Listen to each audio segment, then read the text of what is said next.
జీవితాన్ని అప్పటి వరకు దేవుడు ప్రతి విషయంలో బాధ్యత తీసుకుంటాడు. దేవుని స్తోత్రం, హల్లెలూయా.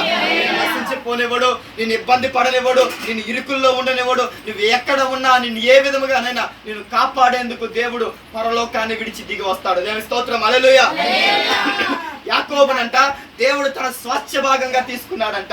దేశం అంతటి మీద భూభాగాన్ని అనేక జనములకు స్వాస్థ్యముగా కొలుస్తున్నప్పుడు యాకోబు సంతానాన్ని దేవుడు తన స్వాస్థ్య భాగముగా ప్రతిష్ఠిత జనముగా తీసుకున్నాడంట. తీసుకున్న దేవుడు ఏం చేశాడో తెలుసా? వారు అరణ్యములో ఉన్నారని, వారు ఇరుకుల్లో ఉన్నారని, భీకరమైన ధ్వని కలిగిన ఎడారి ప్రాంతంలో వారు ఉన్నారని దేవుడు వారిని కనుగొని వారిని పరామర్శించడం కొరకు ఆకాశాన్ని చీల్చుకొని మేఘవాహనుడై మేఘముడు వంచి దిగి వచ్చి వారిని హత్తుకున్నాడు. దేవుని స్తోత్రం చెప్పండి, హల్లెలూయా.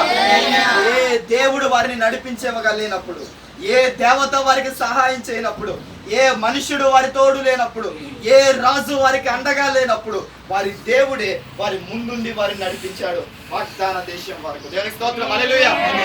నీ దేవుడు నీ జీవితాల్లో అద్భుతం చేయాలంటే నువ్వు దేవుని గొర్రెగా ఉండాలి. గొర్రెలకున్న లక్షణం ఏంటో తెలుసా? గొర్రెలకు కింద చూపే తప్ప పై చూపు ఉండదు.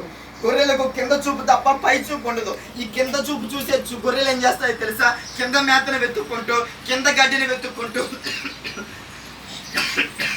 చూపంతా కిందే పెట్టుకొని, చూపంతా కింద చూపు చూస్తూ, నేల చూపులు చూస్తూ నడుస్తూ ఉన్నప్పుడు పక్క గొర్రెలు ఎటు వెళ్తున్నాయో, దారి ఎటుందో మర్చిపోయి అడ్డదారిలో దారి తప్పే గుణం గొర్రెలకు ఉంది. దేవుని స్తోత్రం, హల్లెలూయా.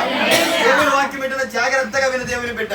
నీ ముందు వెళుతున్న నీ దేవుడు, నీ ముందు నడుస్తున్న దేవుని వాక్యం, నీ ముందు నడుస్తూ నీకు మార్గం చూపిస్తున్న పరిశుద్ధాత్ముడు ఏ మార్గము కూడా నేను నడిపిస్తున్నాడు, ఆ మార్గము గుండా వెళ్ళడానికి నీ చూపు పైనే ఉండాలి.